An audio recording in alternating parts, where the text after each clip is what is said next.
बहू अपनी ननद नीलू से कुछ सीख। दो बच्चे होने के बावजूद भी देख कैसे उसने अपना पूरा घर संभाल रखा है, और इतना काम करने के बावजूद भी देख उसका रहन सहन कितने अच्छे से रहती है। ससुराल में हर कोई उसकी तारीफ करता है। अरे मेरी बेटी तो लाखों में एक है, और एक तुझे देख एक बच्चे में ही हालत कैसी हो गई। उसमें भी घर में साफ सफाई करने के लिए काम वाली लगा रखी है, लेकिन फिर भी शरीर इतना फैल गया है कि बोलते बोलते वंदना जी चुप हो गई। ये तो वंदना जी का रोज का ही था। बहू अर्चना को तो इन सब चीजों की आदत हो चुकी थी। सुबह से शाम तक एक ही बात सुन सुन कर दिमाग ने सुनना ही बंद कर दिया। वो बदस्तूर अपने काम में लगी हुई थी।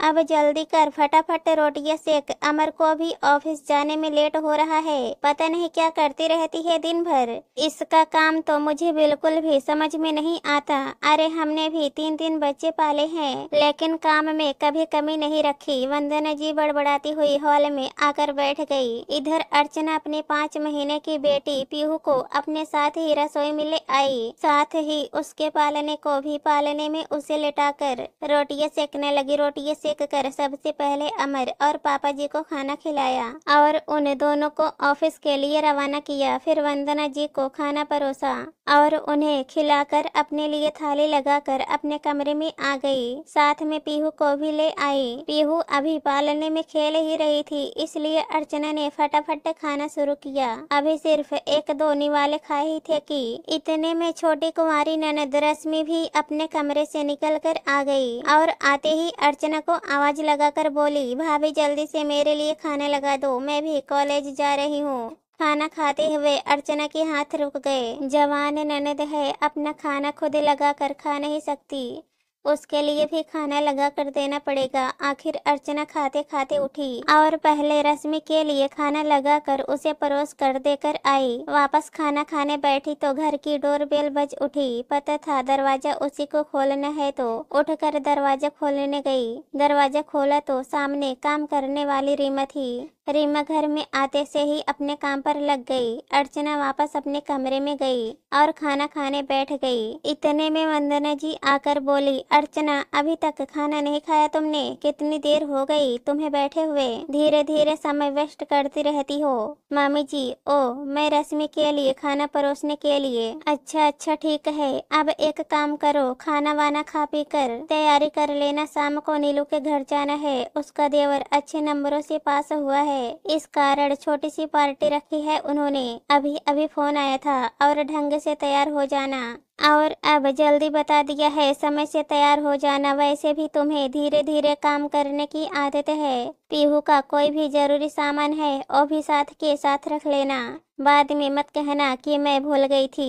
कहकर वंदना जी जिस गति से कमरे में आई थी उसी गति से वापस चली भी गई। खैर अर्चना ने अपना खाना खाया और बर्तन रखने रसोई में गई। बर्तन साफ करने लगी थी कि इतने में पीहू रोने लगी। काम बीच में छोड़कर ही पहले उसे संभालने के लिए आ गई। खैर पूरा दिन ऐसे ही निकल गया। अर्चना फटाफट सारे काम निपटा रही थी। आज वो अपनी सास को डांटने का कोई मौका नहीं देना चाहती थी, नहीं तो फिर वंदना जी का क्या भरोसा, वो कहीं भी शुरू हो जाती है। खैर शाम को अर्चना अपना काम निपटा कर समय से तैयार होने के लिए अपने कमरे में जाने लगी तो ससुर जी ने आते से ही 1 कप चाय की डिमांड कर दी। तब अमर ने भी कहा, अर्चना चाय बना ही रही हो तो सबके लिए ही बना लो, आज वैसे भी बहुत थक गए हैं। आखिर अर्चना रसोई में सबके लिए चाय बनाने के लिए आ गई और चाय बनाकर सबको दे आई। वंदना जी के कमरे में चाय देने गई तो वंदना जी बोली, बहू मैं कहना भूल गई, अभी थोड़ी देर पहले तुम्हारे पापा जी ने फोन पर बताया था कि उनके पास जरूरी काम आ गया है, तो वो नहीं जा रहे हैं, इसलिए फटाफट से उनके लिए दाल बना दो और रोटी सेक दो और थोड़ा जल्दी कर दो ताकि हम समय से रवाना हो सके। ठीक है मम्मी जी, मैं जब तक खाना बनाती हूँ आप पीहू को तैयार कर दो ताकि मुझे भी समय मिल जाएगा और मैं समय से तैयार हो जाऊंगी। अरे ओ हमारे पास आती ही कहाँ है, वो तुम्हारी बेटी है, उसे तो तुम खुद ही तैयार करो, वैसे भी तो हर समय तुमसे ही चिपकी रहती है। आखिरकार वंदना जी का जवाब सुनकर अर्चना मन महसूस कर रसोई में चली गई। उसे लग रहा था कि वो लेट हो जाएगी। उसने फटाफट रसोई में जाकर कुकर में दाल चढ़ाई और आटा गूंथ कर रोटियां सेकने लगी। फटाफट रसोई का काम निपटा कर अपने कमरे में गई और पीहू को तैयार किया। इतने में सब लोग तैयार होकर बाहर आ गए। अरे जल्दी चलो, अब क्या दीदी के ससुराल में लेट हो जाएंगे? रश्मि ने आवाज देते हुए कहा। हाँ हाँ बाबा, चल रहे हैं। वंदना जी तैयार होकर अपने कमरे से बाहर आई। मम्मी अभी थोड़ा वक्त लगेगा, अर्चना तैयार हो रही है, अमर ने कहा। तो वंदना जी नाराज होते हुए बोली, मैंने इसलिए सुबह कहा था कि समय से तैयार हो जाना, अब देखो उसी के कारण फिर से लेट हो जाएंगे। पता नहीं क्या सब काम हिलते हिलते करती है, कुछ सीखती क्यों नहीं है नीलू से। कितना वेल टाइम मैनेजमेंट होता है उसका। मजाल की कोई काम थोड़ा भी लेट हो जाए। अर्चना को भी अंदर ये सब सुनाई दे रहा था, पर फिर भी वो जैसे तैसे तैयार हुई और बाहर निकल कर आई। वंदना जी ने उसे ऐसे घूर कर देखा जैसे मानो उसे ले जाकर कोई एहसान कर रही हो। खैर थोड़ी देर बाद सब लोग नीलू के ससुराल पहुँचे। सभी मेहमान पहले ही आ चुके थे। नीलू ने उन्हें देखते ही कहा, क्या मम्मी आप लोग सबसे लेट आ रहे हो? देखो सारे मेहमान आ चुके हैं, अब हम भी क्या कर सकते हैं बेटा। तुम्हारी भाभी को तैयार होने में देर जो लगती है, माँ क्या बनी है, टाइम मैनेजमेंट पूरी तरह से भूल गई। वंदना जी ने तंज कसते हुए कहा। खैर वहाँ भी किसी ने पीहू को अपने गोद में नहीं लिया। सब बतियाने में लगे रहे और पूरे टाइम पीहू को अर्चना ही संभालती रही। इस दौरान अर्चना ने देखा कि नीलू के 10 महीने के बेटे को किस तरह नीलू के सास ससुर परिवार वाले संभाल रहे थे। नीलू फ्री होकर दूसरे काम आराम से कर रही थी। तभी वंदना जी अर्चना के पास आकर बोली, अर्चना बहू फटाफट से खाना खा लो, हमें घर भी चलना है। लेकिन खाना खाते समय पीहू रोने लगी। उसने अमर से कहा कि पीहू को संभाल ले, लेकिन अमर फोन का बहाना कर उठकर चला गया। रश्मि तो अर्चना के पास ही नहीं आई। उसने उम्मीद से वंदना जी की तरफ देखा तो वंदना जी ने कहा, बहू ये तुम्हारा बच्चा है, इसे तुम ही संभालो। आखिर एक बच्चे को उसकी माँ ही बेहतर संभाल सकती है, कहकर वंदना जी दूसरों से बातें करने लगी।